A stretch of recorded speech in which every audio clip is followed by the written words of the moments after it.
एक समय मुझे याद है 1996-97 की घटना है। पहले लोग सेफाई और इटावा के नाम से ही डरते थे। इटावा का भय नहीं था, आज सेफाई का भी भय नहीं था। और मैं स्वर्गीय मुलायम सिंह जी को इस बात के लिए हृदय से श्रद्धांजलि दूंगा कि उन्होंने अपने गांव में इस आयुर्विज्ञान संस्थान को स्थापित किया। पिछली सरकारों ने इस आयुर्विज्ञान संस्थान को नारियल फोड़ करके शुरू तो कर दिया था, लेकिन काम के लिए पैसा नहीं दिया था, टोकन मनी दिया था। इस देश के अंदर या देश आजादी के बाद 1947 से लेकर के 98-99 तक केवल एक एम्स के भरोसे चल रहा था। सर्वदेव अटल बिहारी वाजपेयी जी ने देश के अंदर 6 नए एम्स दिए। इनकी संख्या कुल 7 हो पाई थी, लेकिन मोदी जी ने अपने समय में एम्स की संख्या को बढ़ा करके आज 22 कर दी है। 22 नए एम्स आज देश के अंदर अलग अलग क्षेत्रों में हैं। और मैं स्वर्गीय मुलायम सिंह जी को इस बात के लिए हृदय से श्रद्धांजलि दूंगा कि उन्होंने अपने गांव में इस आयुर्विज्ञान संस्थान को स्थापित किया। वास्तव में आप मुझे बताइए, अगर यह विश्वविद्यालय, चिकित्सा विश्वविद्यालय यहां नहीं बनता तो क्या पूरा लघु भारत के दर्शन यहां पे हो पाते? अभी मैं देख रहा था, नियुक्ति पत्र वितरण कर रहा था।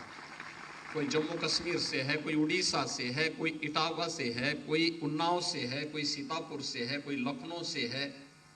और आप में भी जितने छात्र छात्राएं हैं, पहले लोग सेफाई और इटावा के नाम से ही डरते थे।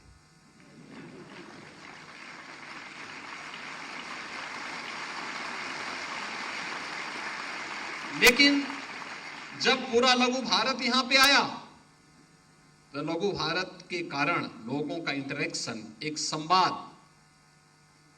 बहुत बार इस संवादहीनता के कारण ही संघर्ष होता है, गलतफहमी होती है। क्योंकि कुछ लोगों की आदत ही होती है कानाफूसी करने की। वे करते कुछ नहीं है, वे केवल कानाफूसी से ही अपना पूरा जीवन काट लेते हैं। और अपना जीवन तो काटते ही, दूसरे के जीवन में भी ब्रेकर बनते हैं। लेकिन आज आपने देखा होगा कि पूरे देश से छात्र भी मेडिकल की पढ़ाई करने के लिए, और साथ ही साथ यहां पर कार्मिक भी, मेडिकल की फैकल्टी भी है, स्टूडेंट भी हैं, यहां के कार्मिक भी हैं, वो अलग अलग क्षेत्रों से आकर के यहाँ पे अपनी सेवाएं भी दे रहे हैं। और नजदीक से समझने जानने का अवसर मिल रहा है। स्थानीय लोगों के लिए रोजगार की सृजन की भी संभावनाएं इससे बढ़ती है। तो सरकार के द्वारा जो फैसिलिटेट किया जा रहा है, जो सुविधाएं उपलब्ध करवाई जा रही है, इसका सर्वाधिक लाभ पेशेंट के साथ साथ आपको भी प्राप्त हो रहा है। यह ग्रामीण क्षेत्र का एक आयुर्विज्ञान संस्थान है जिसको उत्तर प्रदेश सरकार ने स्थापित किया है। उत्तर प्रदेश सरकार कोई भेद नहीं करती। मुझे याद है पिछली सरकारों ने इस आयुर्विज्ञान संस्थान को नारियल फोड़ करके शुरू तो कर दिया था, लेकिन काम के लिए पैसा नहीं दिया था, टोकन मनी दिया था। टोकन मनी में 1 लाख रुपया दिया जाता था। बताओ 500 करोड़ जहां लगना वहां 1 लाख से काम होता है क्या?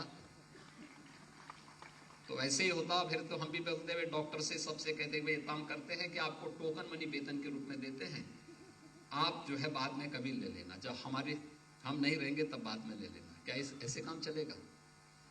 लेकिन हम लोग आए। मैं पिछली बार यहाँ पे कोरोना कालखंड में आया था। मैं देख रहा था यहाँ पे हमारे जनप्रतिनिधिगण थे, सांसद विधायक दोनों लोग यहाँ मौजूद थे।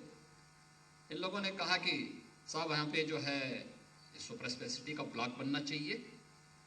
मैंने यहाँ का विजिट किया था। यहाँ पे कोरोना कालखंड में पेशेंट को अच्छी सुविधा उपलब्ध करवाने का कार्य युद्ध स्तर पर यहाँ के चिकित्सक कर रहे थे, यहाँ के फैकल्टी मेंबर्स और यहाँ के स्टूडेंट कर रहे थे। मैं लखनऊ गया, बैठक लेकर के हमने कहा भी तत्काल पैसा उपलब्ध कराओ। और मुझे प्रसन्नता है, एक समय सीमा के अंदर आज बन करके तैयार हो गया है। जो यहाँ पे नियुक्ति पत्र प्राप्त कर रहे थे कार्मिक, उनके चेहरे पे कोई सिकन नहीं थी, कोई भय नहीं था, इटावा का भय नहीं था, आज सिपाही का भी भय नहीं था। नहीं तो एक समय, मुझे याद है 1996-97 की घटना है, मैं जयपुर से आगरा आना था, मुझे रात्रि हो गई मुझे आगरा में, तो मुझे रात्रि में पुलिस ने कहा कि आप रात्रि में यहां से कानपुर मत जाइए। मैं आपको सही बता रहा हूं, मुझे बोला गया कि आप कानपुर होते मत, बीच में जो रास्ता है कोई घटना घटित हो सकती है। अरे हमने कहा कौन घटना घटित होनी है, और मेरे साथ तो 2-4 साधु ही लोग थे।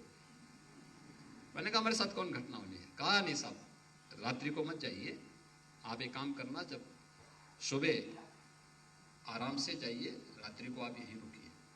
तो मुझे रात्रि को वहां रुकना पड़ा था, आगरा में रुकना पड़ा था। और आज आप देख रहे होंगे कि आगरा के सांसद यहां के सांसद हैं।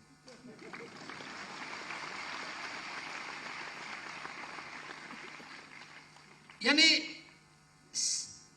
जब आप यहां पे आए, आज देखिए कोई संकोच नहीं, आपने यहाँ के वातावरण को देखा, आज आप यहाँ पे रमे हैं, यहाँ पे काम कर रहे हैं, लोगों की सेवाएं दे रहे हैं। आपके व्यवहार को जब यहाँ का स्थानीय नागरिक देखेगा तो उसके व्यवहार में भी और भी अच्छा परिवर्तन होगा।